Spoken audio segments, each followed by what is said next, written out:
Everyone, this Sachin खरे और ये fundamental rights lecture series का 7वां पार्ट है। जैसा कि हम लगभग सभी मौलिक अधिकार खत्म कर चुके हैं, लेकिन इन सब में सबसे महत्वपूर्ण जो अधिकार है वो है संवैधानिक उपचारों का अधिकार। क्यों है ये सबसे ज्यादा आवश्यक? ये इसीलिए आवश्यक है क्योंकि इन केस अगर किसी व्यक्ति के मौलिक अधिकारों का हनन होता है तो इस अनुच्छेद 32 के तहत वह सुप्रीम कोर्ट में अप्रोच कर सकता है और सुप्रीम कोर्ट उन मौलिक अधिकारों को प्रवर्तित करने के लिए 5 प्रकार की रिटें जारी करता है। ऐसा ही अधिकार अनुच्छेद 226 के तहत हाई कोर्ट्स को भी प्राप्त है, लेकिन 3 बेसिक अंतर होते हैं सुप्रीम कोर्ट के संवैधानिक उपचारों के अधिकार में और अनुच्छेद 226 के तहत हाई कोर्ट के संवैधानिक उपचारों के अधिकार में। तो आइए हम शुरुआत करते हैं अपने इस टॉपिक की, जिसका उद्देश्य है ये समझना कि किस प्रकार से हमारे संविधान में मौलिक अधिकारों के उपचार के लिए या संवैधानिक उपचारों का जो अधिकार है उसके तहत हम लोगों को सुविधाएं उपलब्ध कराई गई हैं। संवैधानिक उपचारों का अधिकार।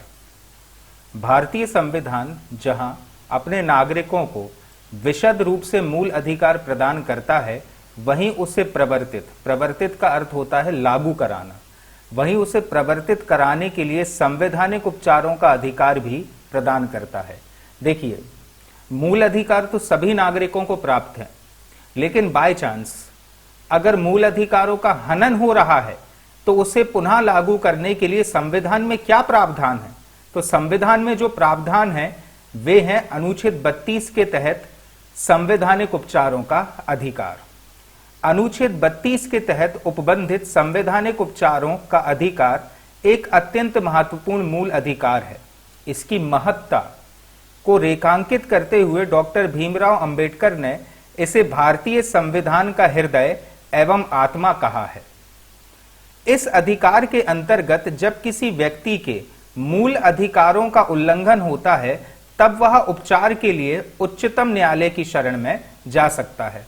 मतलब अगर किसी व्यक्ति के मौलिक अधिकारों का हनन हुआ है तो इन मौलिक अधिकारों को फिर से प्रवर्तित कराने के लिए या उसका खामियाजा के अंतर्गत उसे पूर्ण रूपेण लागू करवाने हेतु वह न्यायालय की शरण में जा सकता है, अर्थात सुप्रीम कोर्ट की शरण में जा सकता है। सुप्रीम कोर्ट की जो शक्ति है अनुच्छेद 32 के तहत, ऐसी ही शक्ति हाई कोर्ट्स के पास भी है अनुच्छेद 226 के तहत। अर्थात अनुच्छेद 226 के तहत उच्च न्यायालय में भी उपचार के लिए जाया जा सकता है।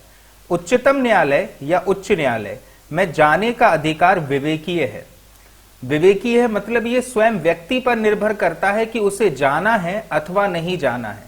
अगर वह व्यक्ति चाहे कि उसे किसी भी प्रकार का कंप्लेंट या कहना चाहिए उसे किसी भी प्रकार की रिपोर्ट इसके बारे में नहीं करनी है कि उसके मौलिक अधिकारों का हनन हुआ है, तो ये व्यक्ति के विवेक पर निर्भर करता है उसे मौलिक अधिकारों को प्रवर्तित करवाना है अथवा नहीं करवाना है। इसीलिए यहां पर दिया हुआ है उच्चतम न्यायालय अथवा उच्च न्यायालय में जाने का अधिकार विवेकीय है। पीड़ित व्यक्ति स्वेच्छा अनुसार दोनों में से किसी भी न्यायालय का दरवाजा खटखटा सकता है। मतलब चाहे तो वो सुप्रीम कोर्ट में जा सकता है, चाहे तो हाई कोर्ट में जा सकता है।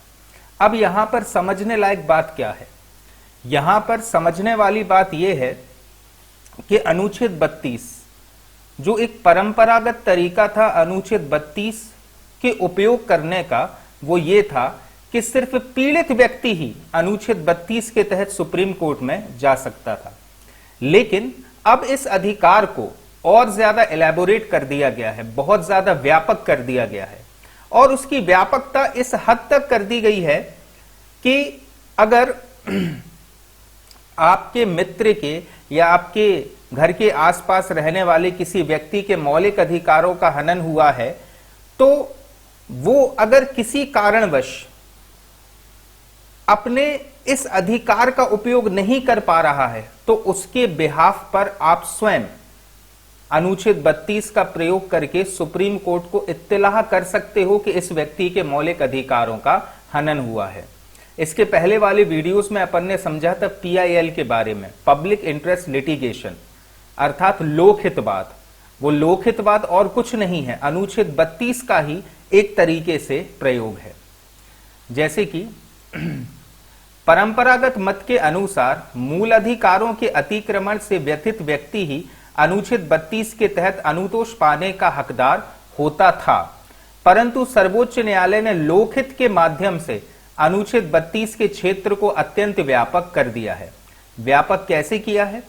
तो परंपरा या परिणाम स्वरूप अनुच्छेद 32 के तहत कोई संस्था अथवा लोकहित से प्रेरित कोई नागरिक, जैसा कि मैंने अभी बताया आपके लिए, किसी ऐसे व्यक्ति के संवैधानिक या विधिक अधिकारों के प्रवर्तन के लिए लोकहित दाखिल कर सकता है जो निर्धनता, अज्ञानता अथवा किसी अन्य कारण से रिट दाखिल कर पाने में सक्षम नहीं है।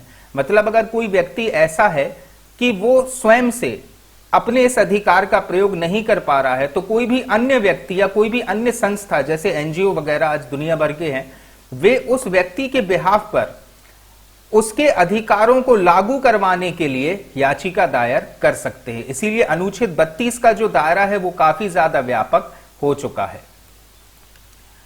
उच्चतम न्यायालय की रिट संबंधी न्यायिक क्षेत्र उच्च न्यायालय से 3 प्रकार से भिन्न है। ये भी मैंने इंट्रोडक्शन में बताया था आपको कि 3 बेसिक अंतर होते हैं सुप्रीम कोर्ट की रिट जारी करने में और हाई कोर्ट के रिट जारी करने में। तो वो 3 अंतर क्या है, तो अपन इसको समझते हैं। उच्चतम न्यायालय केवल मूल अधिकारों के क्रियान्वयन को लेकर ही रिट जारी कर सकता है, जबकि उच्च न्यायालय इनके अलावा किसी और उद्देश्य को लेकर भी रिट जारी कर सकता है।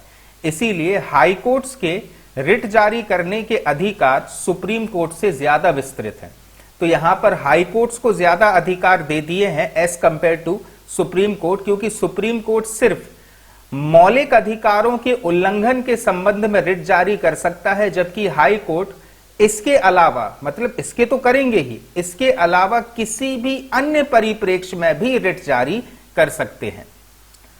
सुप्रीम कोर्ट किसी एक व्यक्ति या सरकार के विरुद्ध रिट जारी कर सकता है, क्योंकि सुप्रीम कोर्ट का दायरा पूरा का पूरा भारत है। इसलिए भारत के किसी भी व्यक्ति के अगेंस्ट में या किसी भी राज्य की सरकार या केंद्र सरकार के अगेंस्ट में रिट जारी कर सकते हैं सुप्रीम कोर्ट, जबकि हाई कोर्ट सिर्फ संबंधित राज्य के व्यक्ति, मतलब जिस राज्य का हाई कोर्ट है उस राज्य के व्यक्ति के अगेंस्ट में, व्यक्ति या अपने क्षेत्र के राज्य को, या यदि मामला दूसरे राज्य से संबंधित हो तो वहां के खिलाफ ही रिट जारी कर सकता है।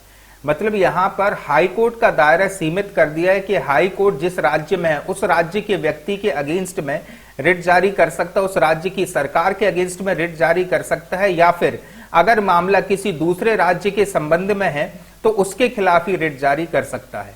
तो यहां पर जो रिट जारी करने का दायरा है वो सुप्रीम कोर्ट का दायरा ज्यादा व्यापक है, हाई कोर्ट का दायरा अपने राज्य तक ही सीमित है। इस तरह रिट जारी करने के संबंध में उच्चतम न्यायालय अर्थात सुप्रीम कोर्ट का क्षेत्रीय न्याय क्षेत्र ज्यादा विस्तृत है। तो ये 2 अंतर हो गए सुप्रीम कोर्ट और हाई कोर्ट में रिट जारी करने की प्रथाओं के अगेंस्ट में। अनुच्छेद 32 के अंतर्गत उपचार अपने आप में मूल अधिकार है, क्योंकि इसको तो मूल अधिकार की श्रेणी में शामिल किया गया, इसलिए अनुच्छेद 32 के अंतर्गत जो उपचार दिया गया है वो अपने आप में ही एक मूल अधिकार है। इसलिए उच्चतम न्यायालय अपने रिट न्याय क्षेत्र को नकार नहीं सकते हैं, क्योंकि ये एक मूल अधिकार है।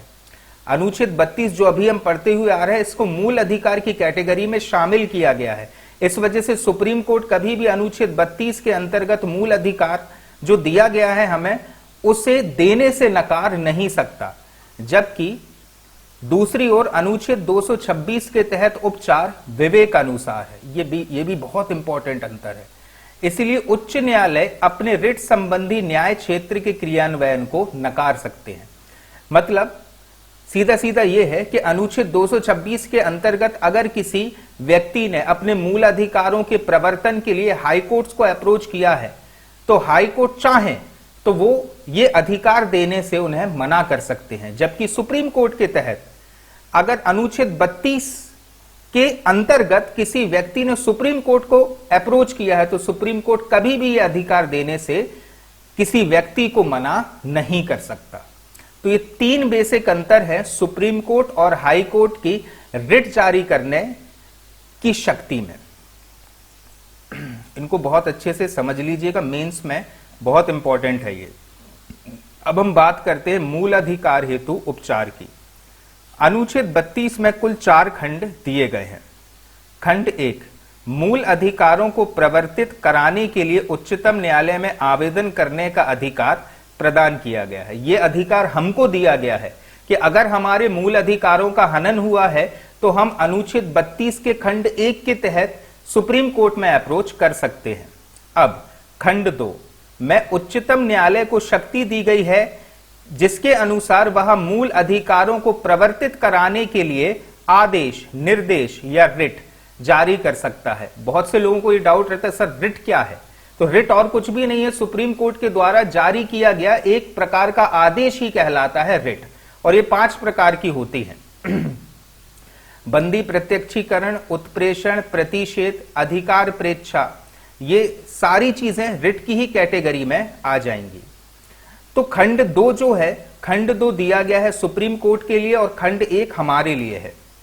खंड 3 के अंतर्गत संसद को यह शक्ति दी गई है कि वह किसी अन्य न्यायालय को उच्चतम न्यायालय द्वारा खंड 2 के अधीन प्रयोग की जाने वाली किन्हीं या सभी शक्तियों को अपने स्थानीय अधिकारिता हेतु प्रयोग में दे सकती है। बहुत ज्यादा इंपॉर्टेंट है कि जो खंड 3 है इसका, वो है संसद को।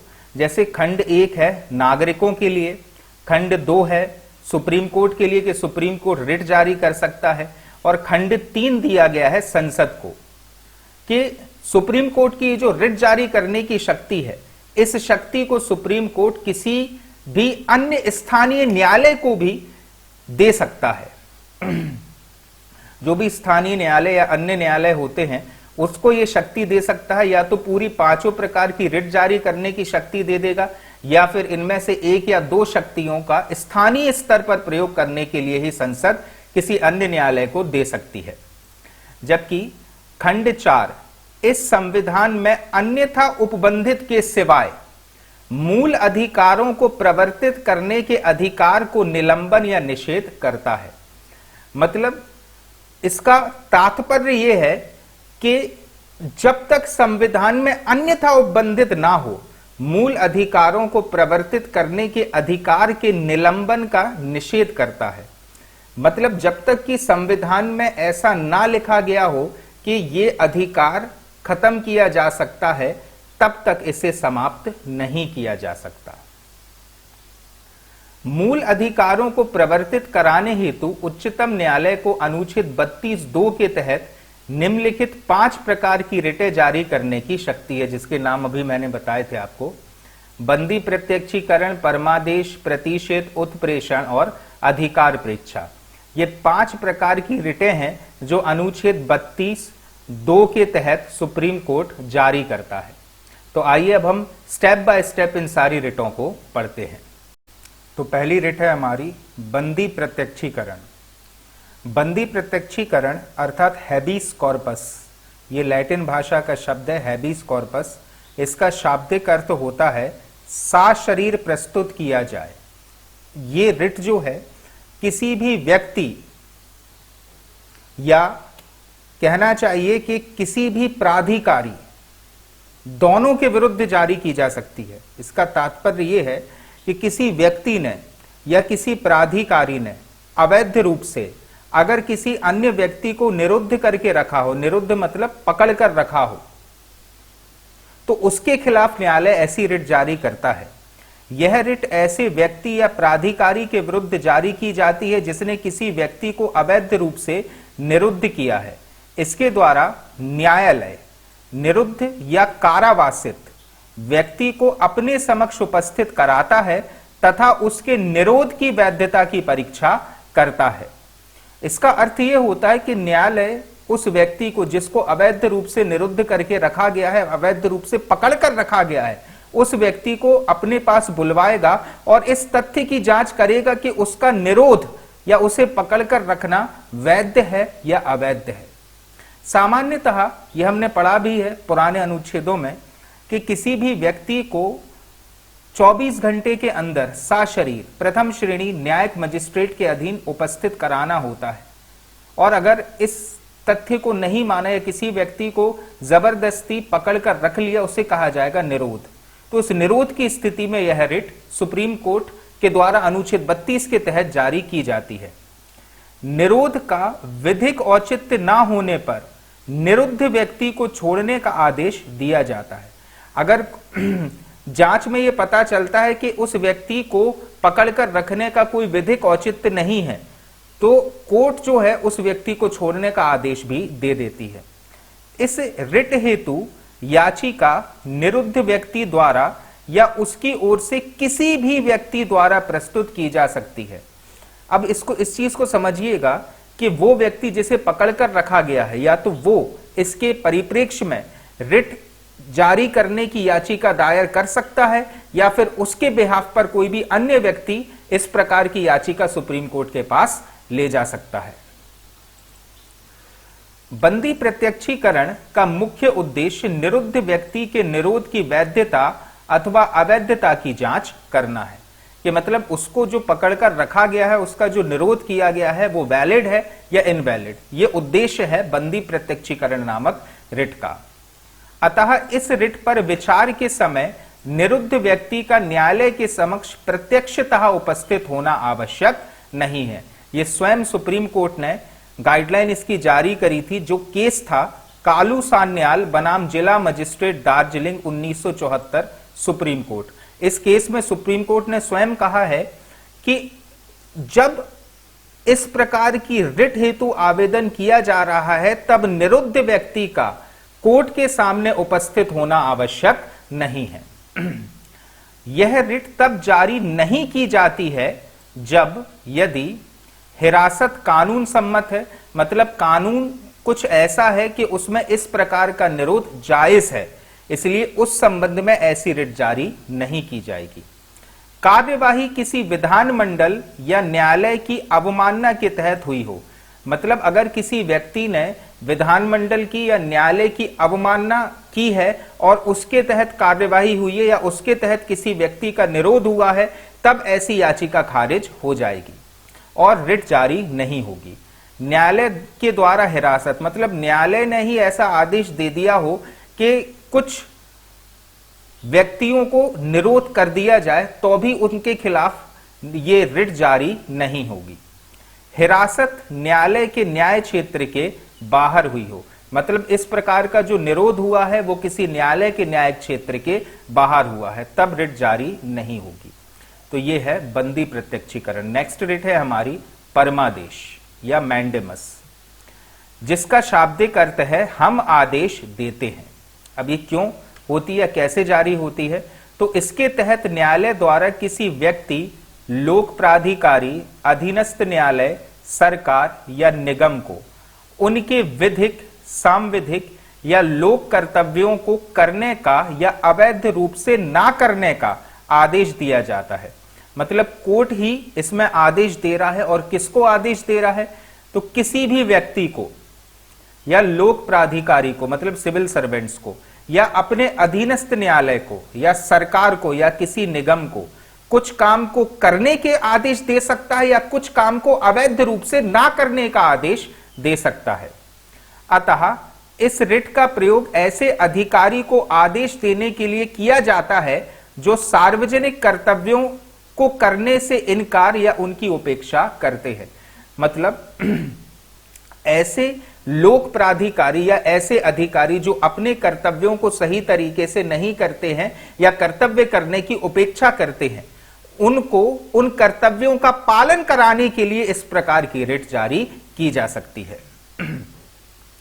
निजी व्यक्तियों या संस्था के विरुद्ध अथवा संवेदात्मक दायित्वों के निर्वहन हेतु यह रिट जारी नहीं की जा सकती है। अब आप ये समझिए कि जो बहुत से कॉन्ट्रेक्चुअल बेसिस पे भी बहुत से अधिकारियों की नियुक्ति करवाती है सरकार, जो कि एक संविदा के तहत नियुक्त होते हैं, या फिर कोई सरकारी काम है जो कि कोई संविदा के तहत किया जा रहा है, उनके लिए ऐसी रिट जारी नहीं होगी। एवं किसी निजी व्यक्ति, मतलब कोई सामान्य व्यक्ति है, प्राइवेट व्यक्ति जो कि बिजनेस कर रहा है, सरकार से उसका कुछ भी लेना देना नहीं है, या कोई सी ऐसी संस्था है जो भी व्यापार कर रही है, सरकार से उसका कुछ लेना देना नहीं है, तो ऐसे व्यक्तियों के खिलाफ ये रिट जारी नहीं होगी। ये सिर्फ लोक प्राधिकारी के विरुद्ध जारी की जाती है। नेक्स्ट रिट है हमारी प्रतिषेध। अब प्रतिषेध क्या है?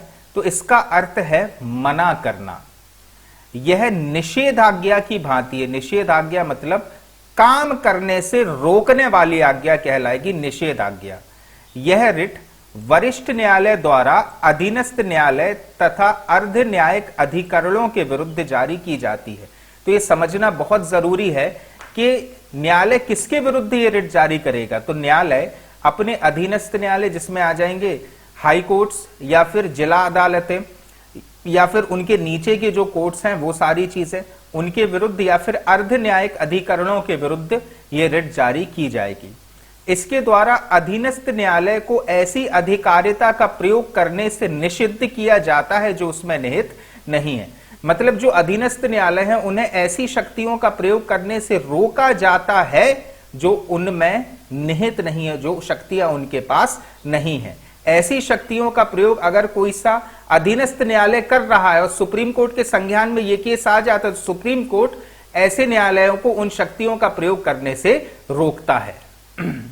इस प्रकार यह रिट कनिष्ठ न्यायालय या अधिकरणों को अपनी विधिक सीमाओं या अधिकारिता का अतिक्रमण करने से प्रतिषिद्ध करती है तथा प्राकृतिक न्याय के उल्लंघन से रोकती है। कनिष्ठ न्यायालय, कनिष्ठ का मतलब होता है जो अधीनस्थ न्यायालय, जो छोटे न्यायालय हैं, उनको अपनी विधिक सीमाओं या अधिकारिता का अतिक्रमण करने से रोक रही है। मतलब एक सीमा रेखा है कि तुम्हें इस दायरे के अंदर ही अपनी शक्तियों का प्रयोग करना है, या तुम्हारे पास इतनी ही शक्तियां हैं, उससे ज्यादा शक्तियां नहीं है, लेकिन अगर वे इससे ज्यादा शक्तियों का उपयोग कर रहे हैं तो उस शक्ति के उपयोग करने से वर्जित करता है सुप्रीम कोर्ट अपने अधीनस्थ न्यायालय को प्रतिषेध रिट के माध्यम से। और प्राकृतिक न्याय शब्द का अर्थ यह है कि बड़ा न्यायालय है, उसके पास ज्यादा शक्तियां हैं, अधीनस्थ न्यायालय के पास शक्तियां कम हैं। तो ये प्रकृति का नियम है, सबके पास एक जैसी शक्तियां थोड़ी ना है। इसलिए प्राकृतिक न्याय के उल्लंघन करने से यहां पर रोका जा रहा है अधीनस्थ न्यायालय को या अर्ध न्यायिक संगठनों को। यह रिट सिर्फ न्यायिक या अर्ध न्यायिक कृत्यों के विरुद्ध जारी की जाती है, या तो न्यायिक कृत्यों के विरुद्ध या फिर अर्ध न्यायिक कृत्यों के विरुद्ध ही यह रिट जारी होती है। किसी कार्यपालिकीय या विधायी कृत्यों अथवा किसी प्राइवेट व्यक्ति या संघ के विरुद्ध यह रिट जारी नहीं की जाती, तथा यह रिट सिर्फ उस स्थिति में जारी की जा सकती है जबकि कार्यवाही किसी न्यायालय या अधिकरण के समक्ष लंबित हो। यदि कार्यवाही किसी न्यायालय या अधिकरण के समक्ष लंबित है, कोई फाइनल डिसीजन नहीं हुआ है, तभी यह रिट जारी हो सकती है, अन्यथा यह रिट जारी नहीं होगी। नेक्स्ट रिट है हमारी उत्प्रेषण। अब उत्प्रेषण का अर्थ क्या होता है? इसका शाब्दिक अर्थ होता है पूर्णतया सूचित किया जाए। यह रिट भी अधीनस्थ न्यायालय या न्यायिक या अर्ध न्यायिक कार्य करने वाले निकायों के विरुद्ध जारी की जाती है, लेकिन जैसा कि हमने अभी पढ़ा था प्रतिषेध में, प्रतिषेध तभी जारी होता है जब कोई सा मामला न्यायालय में लंबित पड़ा हो, लेकिन उत्प्रेषण उस समय जारी होता है जब फाइनल डिसीजन दे दिया गया हो। इसके द्वारा अधीनस्थ न्यायालयों को अपने समक्ष के मामलों को वरिष्ठ न्यायालय को भेजने का निर्देश दिया जाता है। यह रिट इस आधार पर जारी की जाती है कि अधीनस्थ न्यायालय में अधिकारिता का अभाव या आधिक्य है।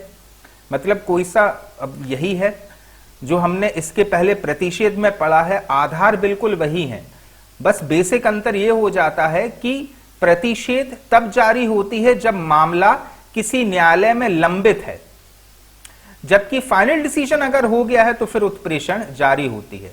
उसने नैसर्गिक न्याय का उल्लंघन किया हो, निर्णय में वैधानिक गलती अभिलेख में स्पष्टतः दर्शित हो।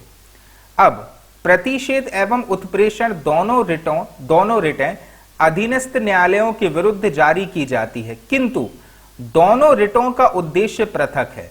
प्रतिषेध रिट कार्यवाही के दौरान कार्यवाही को रोकने हेतु जारी की जाती है और उत्प्रेषण रिट कार्यवाही की समाप्ति पर निर्णय को रद्द करने के लिए जारी की जाती है। ये बेसिक अंतर है प्रतिषेध और उत्प्रेषण में। आधार दोनों के समान है, मतलब एक जो वरिष्ठ न्यायालय है वो कनिष्ठ न्यायालय को कुछ काम करने से रोकने के लिए रिट जारी करते हैं, दोनों रिट है। लेकिन प्रतिषेध उस समय जारी होगी जब फाइनल डिसीजन नहीं दिया गया है, मामला लंबित है अधीनस्थ न्यायालयों के समक्ष। लेकिन उत्प्रेषण उस समय जारी की जाएगी जब किसी केस का फाइनल डिसीजन दे दिया गया है, उस केस को या उस कार्यवाही को पलटने के लिए ऐसी रिट जारी की गई और केस जो है वो अधीनस्थ न्यायालय से वरिष्ठ न्यायालय के पास चला जाएगा। प्रतिषेध की भांति उत्प्रेषण रिट भी कार्यपालिका, विधायिका या प्रशासनिक प्राधिकारियों के विरुद्ध जारी नहीं की जा सकती है। तो ये बेसिक अंतर जो है आप लोग समझ लीजिएगा। नेक्स्ट है अधिकार प्रेच्छा या क्यू वारंटो, अर्थात किस अधिकार से। इसका शाब्दिक अर्थ होता है आपका प्राधिकार क्या है। आपका प्राधिकार क्या है मतलब आपका अधिकार क्या है। यह रिट ऐसे व्यक्ति के विरुद्ध जारी की जाती है जो किसी लोक पद अर्थात पब्लिक ऑफिस को अवैध रूप से धारण किए हुए है। मतलब कोई सा सिविल सर्वेंट है, ठीक है, कोई सा प्रशासनिक अधिकारी है और अगर वो अवैध तरीके से अब उस पद को धारण किए हुए है तब जाकर ये रिट जारी की जाएगी। इसके द्वारा उससे यह पूछा जाता है कि वह किस प्राधिकार से उस पद को धारण किए हुए है। कितने सारे पद हैं प्रशासन में और ये रिट प्रशासनिक अधिकारियों के विरुद्ध उस समय जारी होती है जब कोर्ट को यह संशय होता है कि यह व्यक्ति गैर कानूनी तरीके से उस पद को धारण किए हुए है। यदि वह इसका कोई सुआधारित उत्तर नहीं देता है तो उसे उस पद से हटाकर पद को रिक्त घोषित कर दिया जाएगा। जैसे कोई भी अधिकारी है, फॉर एन एग्जाम्पल XYZ पद पर वो कार्यरत है, ठीक है, उसके खिलाफ अगर अधिकार प्रेच्छा रिट जारी हो गई है तो उससे पूछा जाता है कि भाई तुम किस औचित्य से इस पद को धारण किए हुए हो। तो उसे सिर्फ इतना बताना होता है कि मैंने फलानी फलानी परीक्षा पास करी थी और ये जो भी सर्टिफिकेट्स है ये मेरे सर्टिफिकेट्स हैं, इस टाइम पे मैंने इंटरव्यू दिया था, इस टाइम पर रिजल्ट आया था, और अपना जो कुछ भी मॉड्यूल है वो शो कर देगा। लेकिन अगर वो ये चीजें शो नहीं कर पाया तो जांच बैठ जाएगी और जांच में पता चलेगा ये तो गलत तरीके से एंटर हुआ है। तो इस प्रकार से अधिकार प्रेच्छा रिट के माध्यम से किसी भी लोक पदाधिकारी के पद पर बैठने की वैधानिक औचित्य को समझा जाता है या उससे पूछा जाता है कि भाई किस अधिकार से आपने ये पब्लिक ऑफिस धारण किया है। इस रिट हेतु आवेदन कोई भी व्यक्ति कर सकता है। मतलब कोई भी व्यक्ति है जिसको इस बात का संशय है कि इस व्यक्ति ने गलत तरीके से पद को धारण किया है तो इसके लिए वो आवेदन कर सकता है। उसका उस पद में हितबद्ध होना या उस पद का दावेदार होना आवश्यक नहीं है और यह एक विवेकीय उपचार है। मतलब कोई भी व्यक्ति है जो उस पद से उसका कुछ भी लेना देना नहीं है, बस वो तो ये पता उसके खिलाफ कंप्लेंट कर दिए किसी सिविल सर्वेंट के खिलाफ कि ये जो है गलत तरीके से इसने अपने पद को धारण किया है, तो कोई भी व्यक्ति जो है इसके खिलाफ कंप्लेंट कर सकता है।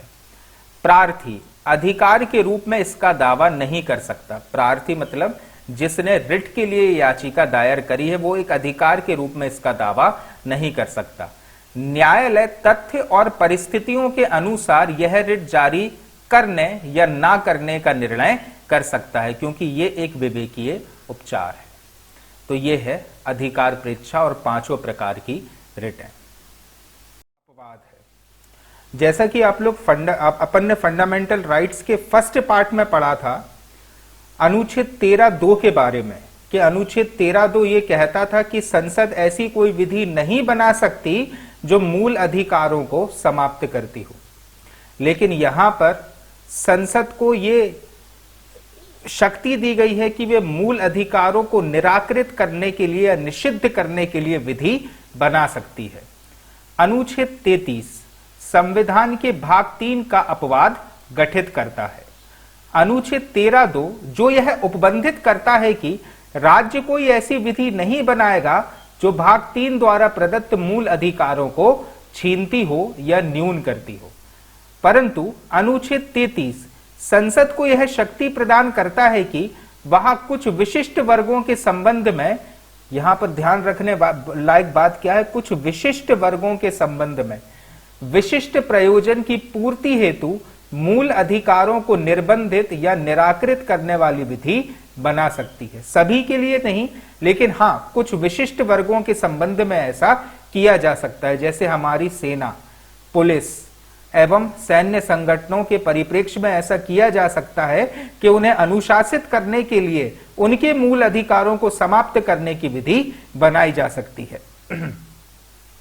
इस प्रकार अनुच्छेद 33 अनुच्छेद 13(2) के प्रभाव से बाहर है, क्योंकि 13(2) में यह कह दिया गया है कि राज्य कोई ऐसी विधि नहीं बनाएगा जो भाग 3 द्वारा प्रदत्त मूल अधिकारों को छीनती हो, लेकिन अनुच्छेद 33 अनुच्छेद 13(2) का अपवाद इस प्रकार गठित करता है, क्योंकि अनुच्छेद 33 में यहां पर दे दिया गया है कि राज्य कुछ विशिष्ट वर्गों के संबंध में विशिष्ट प्रयोजन की पूर्ति हेतु मूल अधिकारों को निर्बंधित या निराकृत करने की विधि बना सकता है। अनुच्छेद 33 संसद को यह अधिकार देता है कि वह सशस्त्र बलों, अर्धसैनिक बलों, पुलिस बलों, खुफिया एजेंसियों एवं अन्य के मूल अधिकारों पर युक्तियुक्त प्रतिबंध लगा सकता है। तो यहां पर विशिष्ट बल क्या हो गए हैं या विशिष्ट वर्ग क्या हो गए हैं? वे हैं सशस्त्र बल, अर्धसैनिक बल, पुलिस बल, खुफिया एजेंसी एवं अन्य के मौलिक अधिकारों पर युक्तियुक्त प्रतिबंध लगाया जा सकता है ताकि वे अनुशासित हो सकें। इस व्यवस्था का उद्देश्य उनके समुचित कार्य करने एवं उनके बीच अनुशासन बनाए रखना है। क्यों लगाते हैं संसद उनके मौलिक अधिकारों पर प्रतिबंध? ताकि वे कुछ एक निर्धारित कार्य को सीख पाए और इस कारण से वे अनुशासित हो सकें। इस प्रकार अनुच्छेद 33 के अंतर्गत विधि निर्माण का अधिकार सिर्फ संसद को है, ना कि राज्यों के विधानमंडलों को। तो इस प्रकार की विधि सिर्फ संसद बना सकती है जो कि किसी विशेष वर्गों के मौलिक अधिकारों का हनन कर रही है, ना कि राज्यों का विधानमंडल। इस तरह संसद द्वारा बनाए गए कानून को किसी न्यायालय में किसी मूलाधिकार के उल्लंघन के संबंध में चुनौती नहीं दी जा सकती। जैसे अभी अपन ने 5 प्रकार की रिटें पढ़ी थी जो कि मूल अधिकारों के उल्लंघन के संबंध में जारी की जाती थी। तो अगर किसी विशेष वर्ग के परिप्रेक्ष्य में संसद ने ऐसा कानून बनाया है जिसके तहत उस विशेष वर्ग के मौलिक अधिकारों का हनन हो रहा है, तो उस विशेष वर्ग के संबंध में मूल अधिकारों को पुनः लागू करवाने के उद्देश्य से न्यायालय में किसी भी प्रकार का आवेदन स्वीकार नहीं किया जाएगा, क्योंकि अनुच्छेद 33 के तहत संसद को यह अधिकार दिया गया था कि विशेष वर्ग के संबंध में ऐसा कानून बनाया जा सकता है जिससे कि उनके मूल अधिकारों का हनन हुआ है। और इस प्रकार संसद ने सैन्य अधिनियम 1950, नौसेना अधिनियम 1950, वायुसेना अधिनियम 1950, पुलिस बल अधिकारों पर निषेध अधिनियम 1966, सीमा सुरक्षा बल अधिनियम आदि प्रभावी किए हैं। अब आप देखिए ये जितने भी अधिनियम बनाए हैं संसद ने, वे सारे के सारे अधिनियम या तो डायरेक्ट सेना से या अर्धसेना से या पुलिस वर्ग से संबंधित है। तो ये हो गया हमारा विशेष बल या विशेष वर्ग। ये अभिव्यक्ति की स्वतंत्रता, संगठन बनाने का अधिकार, श्रमिक संघ या राजनीतिक संगठन का सदस्य बनने का अधिकार, प्रेस से मुखातिब होने का अधिकार, सार्वजनिक बैठकों या प्रदर्शन का अधिकार आदि पर रोक लगाता है। अब जब इन अधिकारों पर रोक लगेगी तभी तो व्यक्ति अनुशासित हो पाएगा, और जब तक व्यक्ति अनुशासित नहीं होगा तब तक वो दूसरों को अनुशासित नहीं कर सकता है। इस वजह से कुछ विशेष वर्गों के संबंध में उनके मूल अधिकारों पर रोक लगाने के लिए इस प्रकार का कानून संसद बना सकती है, जिससे कि उस विशेष वर्ग के मौलिक अधिकारों को निराकृत या निष्क्रिय किया जा सके। सैन्य बलों के सदस्यों का अभिप्राय, इसमें वे कर्मचारी भी शामिल हैं जो सेना में नाई, बढ़ई, मैकेनिक, बावर्ची, चौकीदार, बूट बनाने वाले, दर्जी आदि कार्य करते हैं। तो ये कार्य अगर जैसे ये जितने भी कार्यों का मैंने उल्लेख किया है, ये सभी कार्य को करने के लिए एक विशेष व्यक्ति होता है सेनाओं में। तो इन व्यक्तियों पर भी ये अनुच्छेद 33 लागू होता है। अब अपन बात करते हैं जब सेना विधि लागू हो उस समय मौलिक अधिकारों का क्या होता है। जब मार्शल लॉ लागू है या सेना विधि लागू है उस समय मौलिक अधिकारों का क्या होता है। मार्शल लॉ के सिद्धांत को अंग्रेजी कानून से लिया गया है, मतलब हमने ये ब्रिटेन से सीखा है मार्शल लॉ के बारे में। मार्शल लॉ की संविधान में व्याख्या नहीं है, परंतु इसका शाब्दिक अर्थ है और यह है सैन्य शासन। यह ऐसी स्थिति का परिचायक है जहां सेना द्वारा सामान्य प्रशासन को अपने नियम कानूनों के तहत संचालित किया जाता है। मतलब मार्शल लॉ क्या है? मार्शल लॉ ऐसी स्थिति के बारे में बताता है जब सेना सामान्य प्रशासन को अपने अधीन कर ले, उसे बोलते हैं सेना विधि।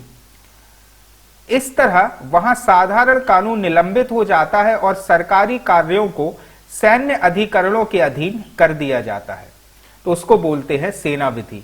अब ये क्यों लगाई जाएगी? कॉमन सेंस से समझिए।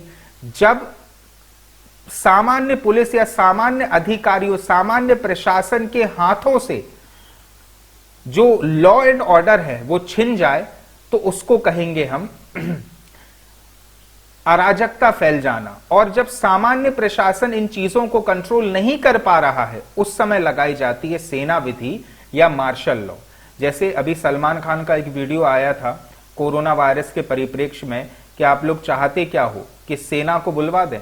सेना को बुलवा दे मतलब सेना जो है प्रशासन अपने हाथों में ले लेगी, और जब सेना अपने हाथों में प्रशासन ले लेगी उस समय मौलिक अधिकारों का क्या होगा। तो आइए इसको समझते हैं। यह सैन्य कानून से अलग है, मतलब जो सेनाओं का सामान्य कानून है उससे यह अलग होता है। यह मिक्सचर है हमारे सामान्य प्रशासन कानून का। जब सेना के हाथों में चला जाता है वो सामान्य प्रशासनिक कानून, तो उसको कहते हैं हम मार्शल लॉ या सेना विधि। इसीलिए सैन्य कानून और सेना विधि दोनों अलग अलग चीजें हैं जो सशस्त्र बलों पर लागू होता है। मतलब ये सेना कानून लागू होगा सशस्त्र बलों पर, परंतु जब ये सशस्त्र बल सामान्य कानून को अपने अधीन कर लेंगे जिससे कि सामान्य कानून या सामान्य अधिकारियों के हाथों में कुछ नहीं रह जाएगा, उस स्थिति को कहेंगे हम सेना विधि। मार्शल लॉ घोषित होने पर संविधान में कोई विशेष प्राधिकरण की व्यवस्था नहीं है। मतलब संविधान में ऐसा कुछ भी प्राधिकरण नहीं है कि जब सेना विधि लागू हो जाएगी उस समय क्या होगा। हालांकि इसे अनुच्छेद 34 के तहत भारत में कहीं भी लागू किया जा सकता है। आर्टिकल 34 जो सेना विधि से संबंधित है सिर्फ वहीं पर ही इसका उल्लेख है और ये भारत में किसी भी स्थान पर लागू किया जा सकता है। मार्शल लॉ को असाधारण परिस्थितियों में जैसे युद्ध, अशांति, दंगे या कानून का उल्लंघन आदि में लागू किया जाता है। इसका न्यायोचित उद्देश्य यही है कि समाज में व्यवस्था बनाई रखी जा सके। यही उद्देश्य होता है इस मार्शल लॉ का कि समाज में नियम कानून जो है वो अच्छे से बनाए जा सके या जो बनाए गए हैं उनको मेंटेन किया जा सके। इस प्रकार अनुच्छेद 34 मूलाधिकारों पर तब प्रतिबंध लगाता है जब भारत में कहीं भी मार्शल लॉ लागू हो जाए। तो भारत में अगर किसी भी स्थान पर अराजकता फैल गई है और मार्शल लॉ लागू हो गया है तब अनुच्छेद 34 के तहत मूल अधिकारों पर प्रतिबंध लग जाता है। यह संसद को इस बात की शक्ति देता है कि किसी भी सरकारी कर्मचारी को या अन्य व्यक्ति को उसके द्वारा किए जाने वाले कार्य की व्यवस्था को बरकरार रखे या पुनर्निर्मित करे। संसद किसी मार्शल लॉ वाले क्षेत्र में जारी दंड या अन्य आदेश की वैधता प्रदान कर सकती है। मतलब संसद जो है मार्शल लॉ में किसी भी प्रकार का आदेश निर्मित कर सकती है या फिर आदेश की वैधता प्रदान कर सकती है। संसद द्वारा बनाए गए क्षतिपूर्ति अधिनियम को किसी न्यायालय में केवल इस आधार पर चुनौती नहीं दी जा सकती कि वह किसी मूल अधिकार का उल्लंघन है। मतलब संसद अगर इस प्रकार का कानून बनाती है तो फिर उसे किसी भी न्यायालय में चुनौती नहीं दी जाएगी। मार्शल लॉ के क्रियान्वयन के समय सैन्य प्रशासन के पास जरूरी कदम उठाने के लिए असाधारण अधिकार मिल जाते हैं। मतलब सारे अधिकार किसके पास चले जाते हैं? सैन्य प्रशासन के पास। वे अधिकारों पर प्रतिबंध यहां तक कि किसी मामले में नागरिकों को मृत्युदंड तक लागू करा सकते हैं। उच्चतम न्यायालय ने यह घोषणा की है कि मार्शल लॉ प्रतिक्रियावादी परिणाम के तहत बंदी प्रत्यक्षीकरण रिट को निलंबित नहीं कर सकता। मतलब मार्शल लॉ के तहत अगर मूल अधिकारों को निलंबित कर दिया गया है, उस परिप्रेक्ष्य में सुप्रीम कोर्ट ने यह निर्णय दिया है कि अगर मार्शल लॉ के अधीन भी किसी व्यक्ति को निरुद्ध करके रखा गया है, लेकिन तब भी बंदी प्रत्यक्षीकरण रिट निलंबित नहीं की जाएगी। अब अपन को यह समझना है कि मार्शल लॉ में और अनुच्छेद 352 के तहत जो राष्ट्रीय आपातकाल है उसमें क्या डिफरेंस है। अनुच्छेद 34 के तहत हमको या सैनिक शक्तियों को अधिकार है मार्शल लॉ का, और 352 के तहत राष्ट्रीय आपातकाल की घोषणा की जाती है। तो अब मार्शल लॉ और राष्ट्रीय आपातकाल में क्या बेसिक अंतर है? मार्शल लॉ यह सिर्फ मूल अधिकारों को ही प्रभावित करता है, जबकि राष्ट्रीय आपातकाल यह न केवल मूल अधिकारों को प्रभावित करता है बल्कि केंद्र राज्य संबंधों को भी यह प्रभावित करता है। इसके अलावा राजस्व वितरण एवं निकाय शक्तियों को प्रभावित करने के साथ संसद का कार्यकाल भी बढ़ा सकता है, परंतु मार्शल लॉ का इफेक्ट सिर्फ व्यक्तियों के मूल अधिकारों पर पड़ता है। दूसरा पॉइंट है, यह सरकार एवं साधारण कानूनी न्यायालयों की निलंबित करता है। यह सरकार एवं साधारण कानूनी न्यायालयों को निलंबित करता है, जबकि यह सरकार एवं सामान्य कानून न्याय को जारी रखता है।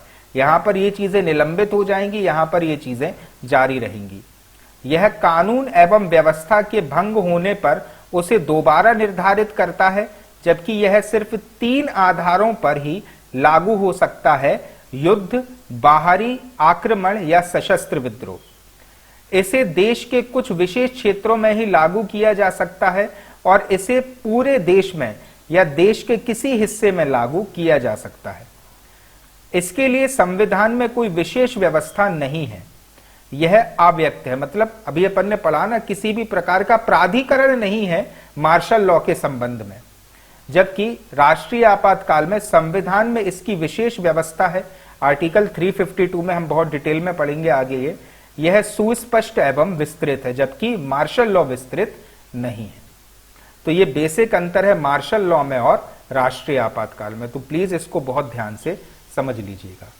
अब अपन पढ़ते हैं संसद की विधि बनाने की शक्ति को। अनुच्छेद 35 केवल संसद को कुछ विशेष मूलाधिकारों को प्रभावी बनाने के लिए कानून बनाने की शक्ति प्रदान करता है। यह अधिकार राज्य विधानमंडल को प्राप्त नहीं है। सिर्फ किसको है? संसद को। और काय के लिए? फिर से समझिए, अनुच्छेद 35 केवल संसद को कुछ विशेष मूल अधिकारों को, सारे मूल अधिकार नहीं, कुछ विशेष मूल अधिकारों को प्रभावी बनाने के लिए, प्रभावी मतलब उन्हें जम से लागू कराने के लिए, कानून बनाने की शक्ति देता है। यह अधिकार राज्य विधानमंडलों को प्राप्त नहीं है, सिर्फ किसको है? संसद को। यह व्यवस्था सुनिश्चित करती है कि भारत में मूल अधिकारों एवं दंड व उनके प्रकार में एकता है। इस दिशा में अनुच्छेद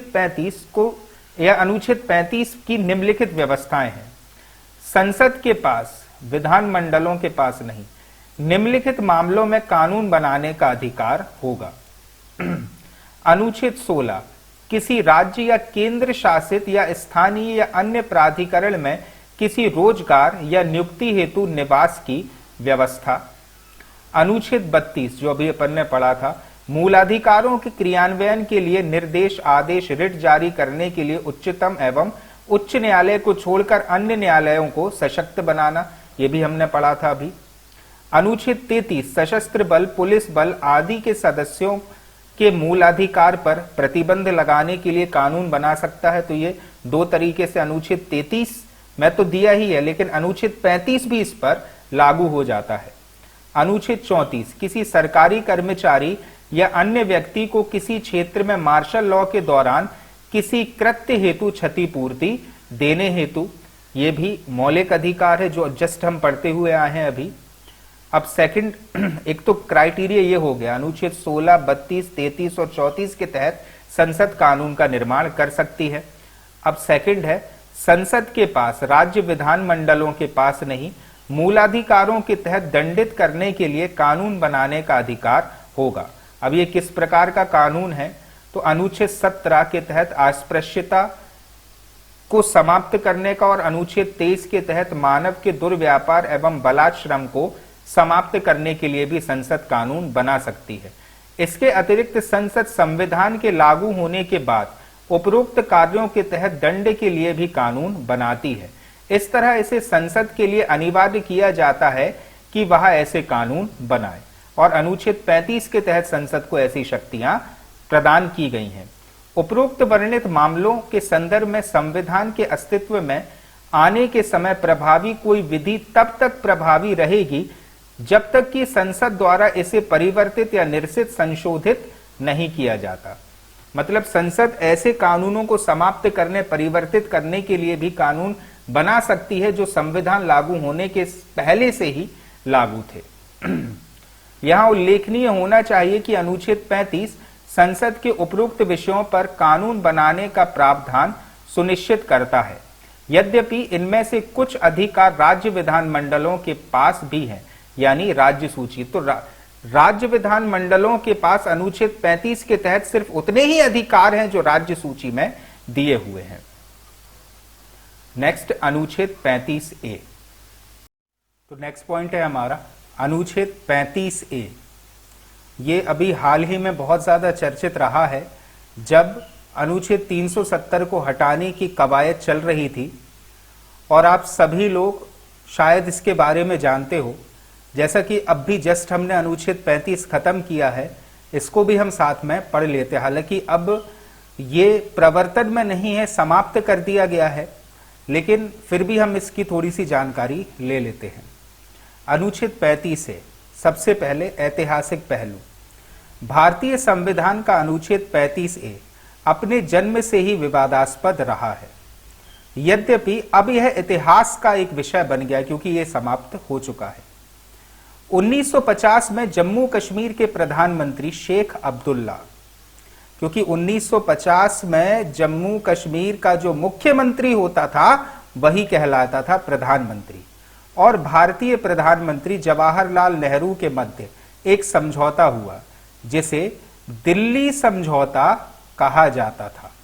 तो ये चीज ध्यान रखने लायक है कि 1950 की बात है जब जम्मू कश्मीर के मुख्यमंत्री तथा उस समय के प्रधानमंत्री शेख अब्दुल्ला और हमारे प्रधानमंत्री जवाहरलाल नेहरू के बीच समझौता हुआ जिसे कहा गया दिल्ली समझौता। इस समझौते में यह प्रावधान किया गया था कि जम्मू कश्मीर के संदर्भ में नागरिकता राज्य सूची का विषय होगा, जबकि नागरिकता जो है यह अभी भी संघ सूची का विषय है। लेकिन जम्मू कश्मीर के परिप्रेक्ष्य में यह प्रावधान किया गया था कि नागरिकता वहां के राज्य सूची का विषय है। इस प्रावधान को मूर्त रूप दिलाने और संवैधानिक दर्जा देने के लिए वर्ष 1954 में राष्ट्रपति के आदेश से भारतीय संविधान में अनुच्छेद 35 से जोड़ा गया। ठीक है, तो ये इस समझौते को ही संवैधानिक स्वरूप देने के लिए ही 1954 में राष्ट्रपति के आदेश से अनुच्छेद 35 से संविधान में जोड़ा गया। राष्ट्रपति द्वारा यह आदेश अनुच्छेद 370(1) के काम के अंतर्गत जारी किया गया था, क्योंकि इसमें यह प्रावधान था कि जम्मू कश्मीर के परिप्रेक्ष्य में ऐसा आदेश राष्ट्रपति के द्वारा जारी किया जा सकता है। अनुच्छेद 370 राष्ट्रपति को यह अधिकार देता है कि वह जम्मू कश्मीर के राज्य विषयों के लाभ के लिए संविधान में संशोधन कर सकते हैं तथा नए उपबंधों को जोड़ सकते हैं। क्या यही वो प्रावधान था जिसके तहत अनुच्छेद 370 खत्म किया गया है? तो हां, यह सही है कि अनुच्छेद 370 राष्ट्रपति को यह अधिकार भी देता था कि वह जम्मू कश्मीर के राज्य विषयों के लाभ के लिए, मतलब जम्मू कश्मीर की जो राज्य सूची थी उस विषयों के लाभ के लिए संविधान में संशोधन कर सकते हैं। राष्ट्रपति के आदेश से 1954 में भारतीय संविधान में अनुच्छेद 35 ए जोड़ा गया। अब अनुच्छेद 35 ए में क्या क्या चीजें थी, तो आइए समझते हैं। अनुच्छेद 35 ए में निहित प्रावधानों के अनुसार जम्मू कश्मीर विधानसभा को यह अधिकार प्राप्त था कि वहां राज्य की स्थायी नागरिकता को परिभाषित करे। जैसे कि हमारे यहां नागरिकता को परिभाषित करने का अधिकार संघ के पास है, अर्थात केंद्र सरकार के पास, लेकिन अनुच्छेद 35 ए के तहत ये वाला अधिकार जम्मू कश्मीर की विधानसभा को था कि जम्मू कश्मीर के संबंध में वहां नागरिकता को परिभाषित कर सकती है।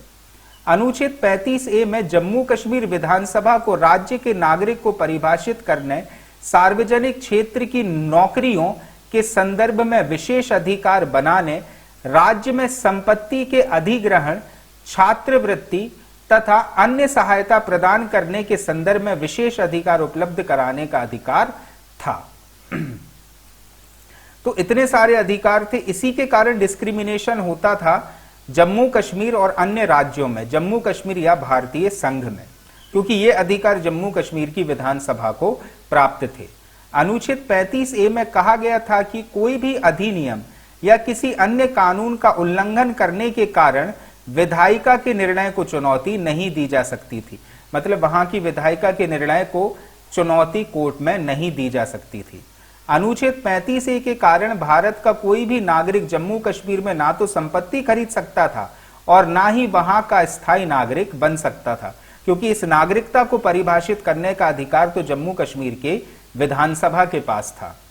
अनुच्छेद 35 ए के अनुसार जम्मू कश्मीर की कोई भी महिला जम्मू कश्मीर से अगर बाहर शादी करती है तो उसके बच्चे जम्मू कश्मीर के स्थायी निवासी नहीं बन सकते और उस महिला के अधिकार को जम्मू कश्मीर में समाप्त, या उस महिला का जो अधिकार है वो जम्मू कश्मीर में समाप्त हो जाता है। तो यह भी एक प्रकार का डिस्क्रिमिनेशन था। इस वजह से इन सब को देखते हुए समय समय पर अनुच्छेद 35 ए को लेकर विवाद उत्पन्न होते रहे। यही नहीं कि 35 ए की समीक्षा के लिए सर्वोच्च न्यायालय में विशेष याचिका भी दाखिल की गई थी, जो अभी भी लंबित है। अब लंबित रहे चाहे ना रहे, अनुच्छेद 35 ए तो अब समाप्त कर दिया गया है। परंतु अगस्त 2019 में राष्ट्रपति द्वारा एक आदेश जारी करके अनुच्छेद 35 से अनुच्छेद 370 तथा जम्मू कश्मीर को विशेष राज्य का दर्जा समाप्त कर दिया गया। इसके बाद संसद ने भी एक विधेयक पारित कर के उक्त अनुच्छेदों को न केवल समाप्त किया बल्कि जम्मू कश्मीर को 2 केंद्र शासित प्रदेश लद्दाख और जम्मू कश्मीर में विभाजित कर दिया। इसी के साथ 1954 से चला आ रहा विवाद समाप्त हो गया। तो इस प्रकार से अनुच्छेद 35 ए जो पहले जम्मू कश्मीर को एक विशेष राज्य का दर्जा दे रहा था वो अब समाप्त हो चुका है। तो चलिए नेक्स्ट टॉपिक है हमारा निजता का अधिकार, जो कि अब एक मौलिक अधिकार है। तो आइए हम थोड़ा इसका ऐतिहासिक पहलू समझते हैं कि क्या क्या डिसीजंस कोर्ट ने पहले दिए थे या इसको कैसे निजता का अधिकार जो है मौलिक अधिकारों की श्रेणी में शामिल किया गया था।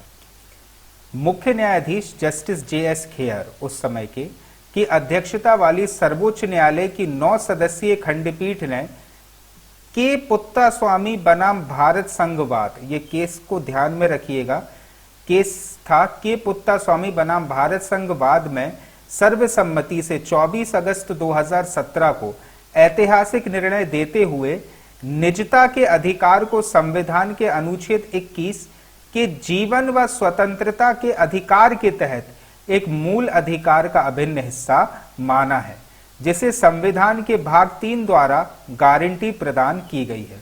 तो अब इस प्रकार से निजता का अधिकार एक मौलिक अधिकार है।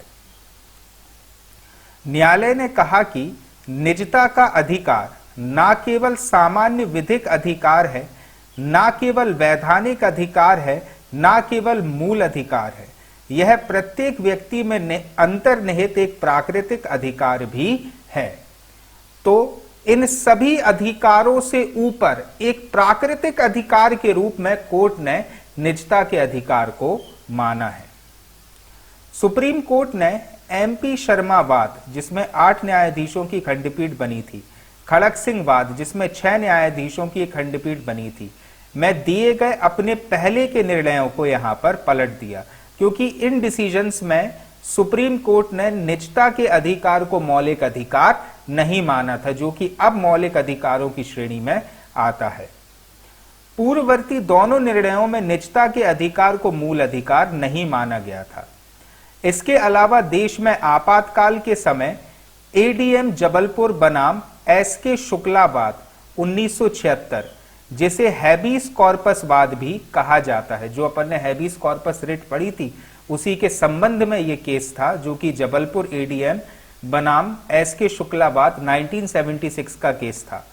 इसमें उच्चतम न्यायालय के न्यायाधीश वाईवी चंद्रचूड़ ने जिस प्रकार से राज्य को लोगों के जीवन में झांकने की खुली छूट दी थी, उसकी तुलना में मौजूदा निर्णय एक प्रगतिशील कदम माना जाता है, क्योंकि इस केस में जो कहना चाहिए कि जो जज थे सुप्रीम कोर्ट में वाईवी चंद्रचूड़, उन्होंने इस केस में कह दिया था कि राज्य को पूरा अधिकार है कि किसी भी व्यक्ति की जिंदगी में वो झांक सकता है या उसके जीवन से संबंधित पहलुओं की समीक्षा कर सकता है राज्य।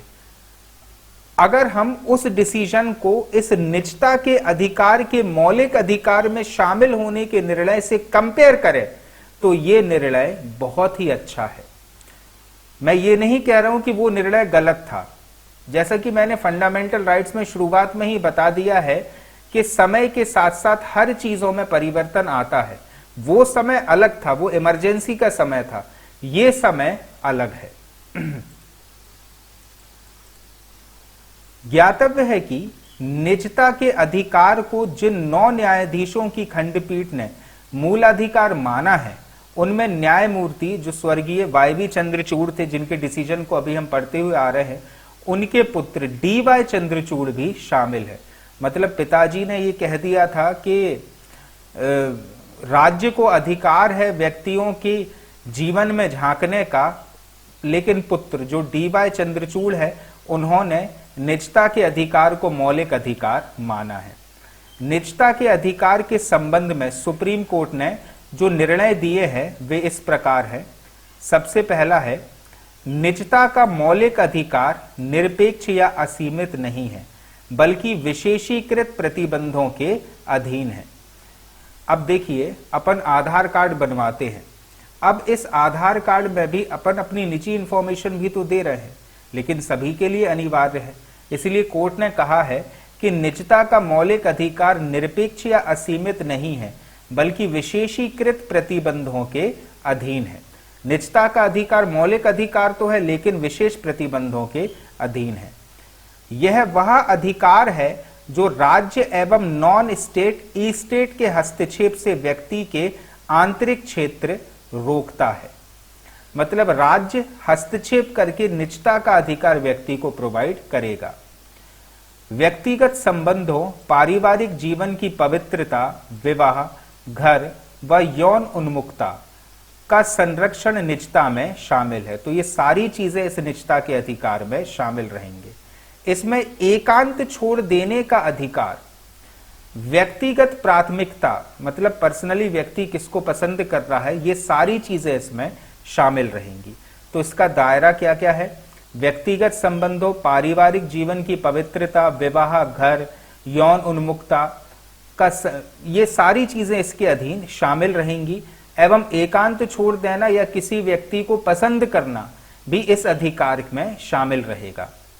सभी उदारवादी लोकतंत्र का विश्वास है कि मानव जीवन के कतिपय पहलुओं में प्रवेश करने का राज्य का अबाध अधिकार नहीं होना चाहिए और प्राधिकार के अधिकार को संवैधानिक अधिकारों से सीमित करना चाहिए।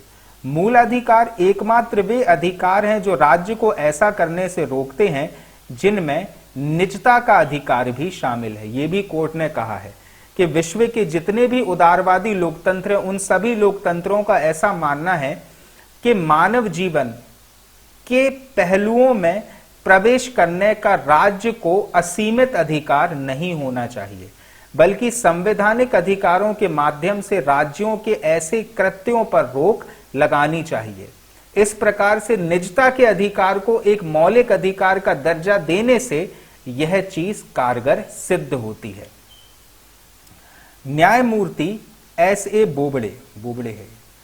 बोबड़े के अनुसार संविधान का अनुच्छेद 28(3) स्पष्ट तौर पर कहता है कि राज्य द्वारा मान्यता प्राप्त शैक्षणिक संगठनों में से इतर शिक्षा प्राप्त करने का अधिकार छात्रों को है। ऐसे छात्रों को बिना उसके अभिभावक की अनुमति से शैक्षणिक संस्थान के किसी धार्मिक कार्यक्रम में हिस्सा लेने के लिए बाध्य नहीं किया जा सकता। निजता का अधिकार सांस्कृतिक एवं शैक्षणिक अधिकार का अभिन्न हिस्सा है। इसीलिए ये वाला जो अपन ने पहले वाले वीडियोस में भी ये पढ़ा था अनुच्छेद 28 के बारे में, तो अब अनुच्छेद 28 को मर्ज कर दिया गया है निजता के अधिकार में। हम ये बोल सकते कि निजता का अधिकार अनुच्छेद 28 का एक अभिन्न हिस्सा सुप्रीम कोर्ट ने ही माना है। निजता के अधिकार में नकारात्मक एवं सकारात्मक विषय दोनों शामिल हैं। नकारात्मक विषय नागरिकता के व्यक्तिगत स्वाधीनता में राज्य की घुसपैठ को रोकते हैं, तो वहीं सकारात्मक विषय व्यक्ति की निजता को सुरक्षित रखने के लिए राज्य को सभी आवश्यक उपाय करने का दायित्व सौंपते हैं। तो यह जो हम बोल सकते हैं निजता का अधिकार है, उसमें दो पहलू शामिल है। एक नकारात्मक पहलू है जिसके तहत नागरिक के व्यक्तिगत स्वाधीनता में राज्य की घुसपैठ को रोका जाता है, और एक सकारात्मक पहलू शामिल है जिसके तहत वही राज्य ऐसे प्रावधान करेगा कि व्यक्ति की निजता को सुरक्षित रखा जा सके।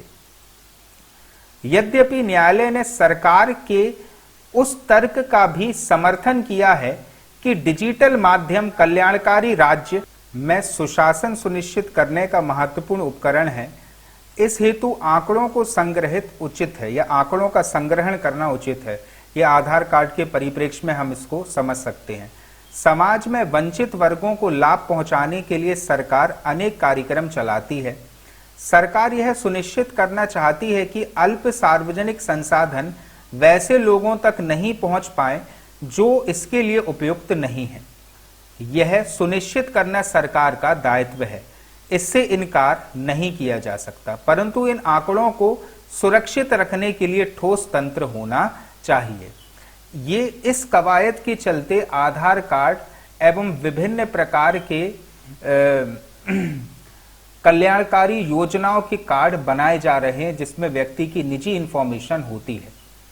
अगर ऐसा कोर्ट ना कहता तो आधार कार्ड के संबंध में भी रिटें दायर की जा सकती थी कि यह व्यक्ति की निजता का हनन है, परंतु कल्याणकारी योजनाओं के उद्देश्य से ऐसा करवाना सरकार को अधिकार स्वरूप दे दिया गया है, एवं सरकार से कोर्ट ने ऐसा कहा है कि इन आंकड़ों को सुरक्षित रखने के लिए सरकार को एक ठोस तंत्र बनाना चाहिए। तो इस प्रकार से निजता का अधिकार एक मौलिक अधिकार घोषित कर दिया गया है।